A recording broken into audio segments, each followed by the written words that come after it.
Something very disastrous happened deep inside hidden caves in the heart of France. John Manel's quest for exploration took a dangerous turn. Alone in the depths, battling darkness and lack of oxygen, he faced a fateful decision that would seal his tragic fate. Born in 1976, John Manel's life revolved around his passions for motorcycling and scuba diving. He began training locally before joining Brighton's British Sub-Aqua Club, BSAC, where he advanced to using a rebreather, a device that recycles exhaled air for longer. However, it requires careful management to avoid life-threatening risks like oxygen toxicity or hypoxia. John Valanthan, a pioneer in cave exploration and rescue, set world records and played a pivotal role in the 2018 Thai cave rescue. His incredible explorations expanded the limits of cave diving. On November 18, 2007, he made history by diving into the depths of Daos, laying down 476 feet, 145 meters, of guide rope. A year later, Andre Glory and Pedro Bardi further explored the cave, extending the marked line to an impressive 1,549 feet. Their efforts inspired subsequent dives that pushed the cave's known boundaries to an astonishing 3,445 feet. Inspired by these achievements, John Manel joined the quest to explore the source of Daos, with support from his friends Charles Reed, Henry, and John Banan. The narrow passages posed risks of damaging equipment, making retreat difficult in emergencies. Despite warnings about the size of his rebreather and the dangers it posed in the cave's restrictive sections, Manel chose to proceed. Adding to the risks, Manel faced physical limitations from a severe back injury sustained in a motorcycle accident in 1998. This injury not only marked him physically, but also posed ongoing challenges during the expedition. Although it had been overlooked, this critical aspect of his health condition became a serious factor in the events that unfolded. As the three friends delved deeper into the cave system, the combination of the challenging environment, bulky equipment, and Manel's physical limitations created a scenario that will make anyone run to the hills, or in this case, run out of the caves. The secluded origin of Dao is a hidden water-filled cave at the base of Morteau, near Montbéliard, known as France's coldest town. It faces extremely low temperatures in winter and hot summers, earning it the nickname Little Siberia. The cave, nestled in this rugged landscape near Lodz, is a place of quiet isolation. Thick forests in the Jura region add to its seclusion. The cave's clear waters intrigue divers, but its chilly depths, around 43 degrees Fahrenheit, 6 degrees Celsius, are scary and echo the solitude of its surroundings. On September 28, 2008, the expedition began to explore the source of Daos. Each member ventured into the cave's depths independently, facing the unknown without team support. And this made me question, why assemble a team if you're not going to work as a team? Entering the cave was the first challenge for Manel. Carrying his bulky rebreather, he cautiously navigated the tight space. About 13 meters in, he reached the upper ledge of S2, a deep shaft resembling an abyss. The water turned freezing cold and completely dark, leaving him to rely solely on his flashlights to be able to see. Descending vertically through S2 tested his skills and courage. The cold water and oppressive darkness made him feel trapped, with the cave walls ominously close. The cave's depths required constant alertness due to its delicate layout. The underwater passage was like a maze, with each turn potentially hiding dangers like sudden drops or narrow passages that could trap him. The cave was so silent that the only sounds were his breathing and the bubbles from his rebreather. Moving forward, the cave felt increasingly constricting. The passage narrowed, and the floor became hazardous with sharp rocks and hidden boulders. The cold water sapped his strength, and the narrow passages demanded precision in the darkness, challenging his senses. Every meter he descended took him further from the safety of the surface and deeper into the heart of the cave. As he progressed, the cave features became more daunting. Stalactites and stalagmites formed scary shapes in the beam of his flashlight. The water's chill penetrated his wetsuit, reminding him of the cave's indifference to human presence. At 1,562 feet, 322 meters, the shaft's descent became steeper, leading him to an ominous, more jagged obstruction. Its mouth was cluttered with chunky, blocky materials. To the right of the shaft floor, a narrow crevice beckoned, leading to an uphill cave passage. Significant sediment accumulation resulted in intense turbidity, clouding Manel's vision and making it more difficult for the man to navigate. The water, thick with particulate matter, created a disorienting, murky veil. But despite the extreme conditions, John's determination remained resolute. As he navigated deeper into the cave, he encountered a narrow passage to the left, a gateway to a more dangerous valley-side corridor. This passage, slightly expanded in 2002, still presented a formidable challenge. But John was an expert. He maneuvered through the tight confines, every movement calculated and deliberate. The claustrophobic space demanded exceptional control, as any misstep could result in entanglement or equipment failure. Carefully monitoring his depth gauge and air supply, John progressed through the passage and descended into the shaft floor of S3. What was once an open hall had collapsed, burying the initial 98 feet, 30 meters, under a maze of debris and tight squeezes. After traversing approximately 1,821 feet, John reached the first major fold zone. This place had steep slopes and very unpredictable terrain. The passage angled sharply downward, lined with gravel banks, remnants of ancient underwater currents. These natural barriers forced him to navigate even more carefully, as loose gravel and the steep incline posed significant risks. As John ventured deeper, the cave's narrow walls seemed to close in, intensifying his sense of claustrophobia. The depth he reached highlighted the dangers of diving alone. His air supply was running low, emphasizing the importance of the rule of thirds in cave diving. This safety protocol ensures careful air management, leaving enough for a safe return. Ready to exit, John felt a sense of accomplishment, but knew he had to leave with his dwindling air supply. Retracing his path, he faced the same challenges from his descent. Each twist and turn demanded his full attention and skill. The journey back became a race against time and his depleting air reserves. Navigating through the cave's tight passages with a heavy rebreather was a formidable task. Precariously positioned boulders could easily dislodge, turning his route into a mousetrap. Despite this, John still pressed forward. At the end of the S2 section, he encountered a series of tight squeezes, strewn with large boulders. The tight confines seemed to constrict around him, leaving little room to maneuver. To ease his struggle, John made a critical decision that would soon prove dire. He chose to remove his rebreather. This decision was risky, but at this point, it seemed like the only way out. Relying on an alternate air source,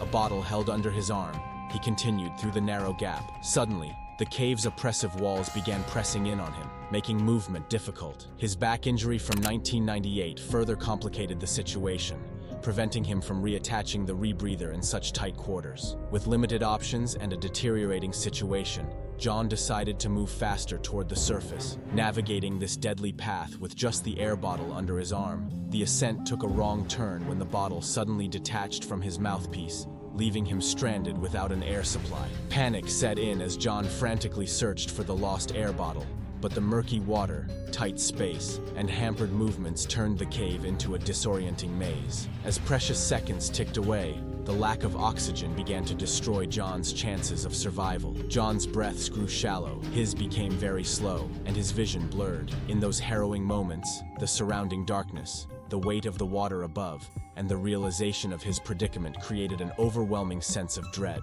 Overcome by hypoxia, John's mind began to fade. Alone and trapped deep within the cave's cold, unyielding walls, he faced the brutal reality of his situation. Brent and his team of 6 cavers, led by Luca Carabini, set off on an epic expedition to Thunder Canyon Cave in eastern San Diego County. Finding the cave was no easy task, as they needed to have insider knowledge to pinpoint its location. It involved navigating a dirt road, and after hiking 2 miles, they arrived. Recent rains had turned the cave's usual trickle into a full-blown torrent. Thunder Canyon Cave is known for its claustrophobic, pitch-black passages, slippery terrain, and sudden drop-offs. Because of this, ropes and heavy chains are needed to navigate inside the cave's labyrinthine structure, created by random boulders. At this time, Brent was a 39-year-old software engineer from Valley Center, California. He always carefully and excitedly planned his cave excursions. His wife, Raina, supported all his adventures, including this one. Brent, a 215-pound advanced caver, had been exploring caves like Thunder Canyon Cave for about a year. He was very excited on Sunday, May 3rd, 2010, when he joined his fellow cavers for another adventure. They arrived at the cave site at 11 o'clock a.m., geared up, and put on their wetsuits. Their first challenge was a 45-foot rappel through a waterfall into a cold pool. This thrilling descent was something Brent had been eagerly anticipating for weeks. Next, they descended a rock face, using a double rope anchored to a boulder near the cave's entrance. The plan was to go downstream and then take a break to decide which part of the cave to explore next. The descent down the rope was a rush for Brent, something he had been looking forward to all month. Once they were down, most of the group felt relieved, but some were still nervous. Luca, their guide, was glad everyone made it safely past the first big challenge. Steve, who went down second, got soaked and started shaking, realizing how tough the trip would be.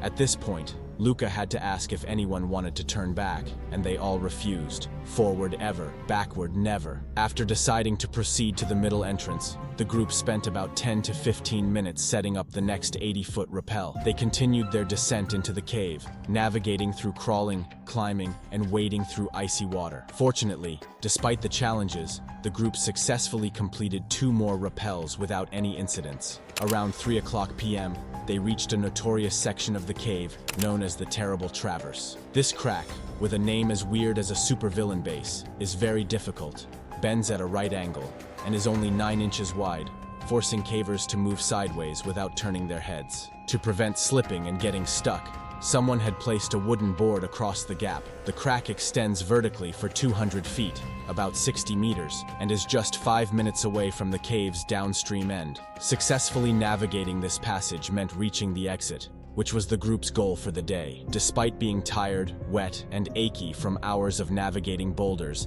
and squeezing through narrow gaps, Brent felt a surge of excitement. He had never ventured this far into the cave before, making this a personal milestone and a rare accomplishment in the world of caving. Brent aimed to demonstrate his advanced caving skills to himself and his fellow cavers. After packing up their harnesses, Luca went through the narrow crack first to assist from the other side. Steve, feeling cold and exhausted, attempted to follow but got stuck. Already in poor shape, he began to panic. As the least experienced member of the group, nothing could have been scarier than this for him. After 10 long minutes of pushing and pulling, they managed to free him. Traumatized and exhausted, Steve realized he was way out of his depth and decided to leave the cave immediately. While Steve was recovering, 3 more cavers successfully navigated the crack. Luca then escorted these 3 to the cave's exit, confident that Brent and Jim, both expert cavers, could manage on their own. Brent was second to last to attempt the challenging passage that had trapped Steve.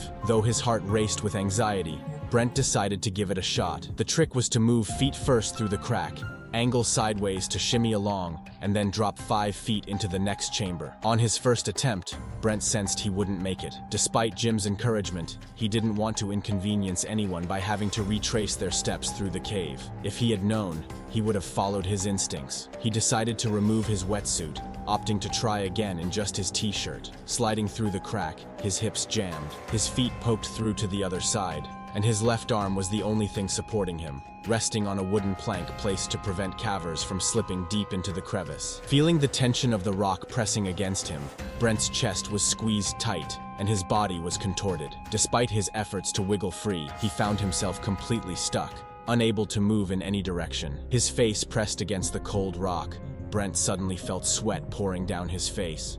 Realizing that maybe, just maybe, he had gotten into a lot of trouble, Brent felt on the verge of tears, realizing he was in one of the worst possible predicaments that could befall anyone in the cave. Luca eventually returned, and hearing Brent's moans, sprang into action, knowing he had to do everything in his power to save him. He and Jim tried everything they could, but Brent was severely stuck. After about 2 hours, Brent began to lose feeling in his arms and slipped further into the crack, where the gap narrowed to just 8.5 inches. His body weight now rested on his left elbow, with his back and chest pressed against the cold granite walls. Jim, positioned behind Brent, tried unsuccessfully to yank him free. The effort was excruciatingly painful for Brent, and, do you know what's worse? It wasn't working. Unfortunately, Jim couldn't get out either unless Brent was freed. The group shielded Brent with jackets and anything they could find, encouraging him to keep moving any part of his body, even if just slightly. Brent began kicking out his right leg,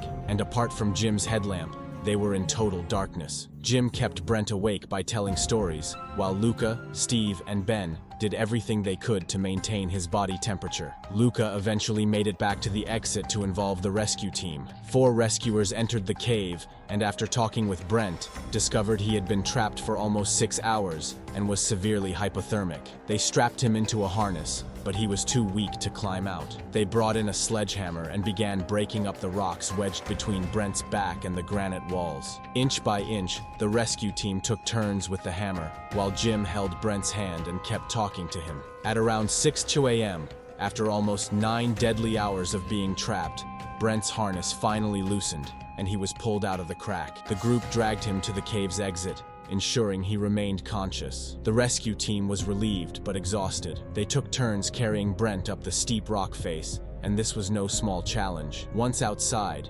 Brent was rushed to the hospital for severe hypothermia and dehydration. He was stable and expected to recover fully. The entire ordeal was very terrifying, and Brent didn't need a fortune teller to tell him to take a break from caving to recover and reflect on what had happened. His near-death experience made him value life more and appreciate his wife, Reina, who had anxiously awaited his safe return. Luca Carabini, the group's leader, took the experience seriously as well, organizing more extensive safety training for cavers to prevent such incidents in the future.